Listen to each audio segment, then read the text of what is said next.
Agniveer latest आया हुआ है। पर्सनली मैं खुश नहीं हूँ उस डिसीजन। 2-3 कारण बता देता हूँ।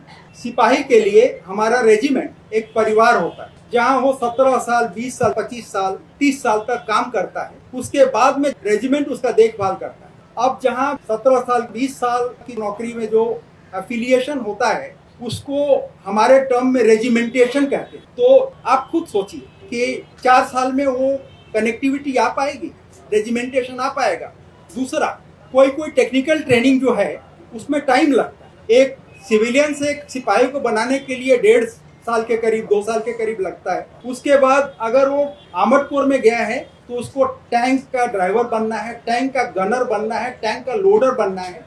हर चीज में टाइम लगता है। जब तक वो परिपक्व होता है अपनी ट्रेनिंग 4-5 साल करने के बाद उसको जाने का टाइम आ जाता है। मेरे विचार से इसको दोबारा देखने की जरूरत है और जहां तक हो सके उसको सुधारने की जरूरत है।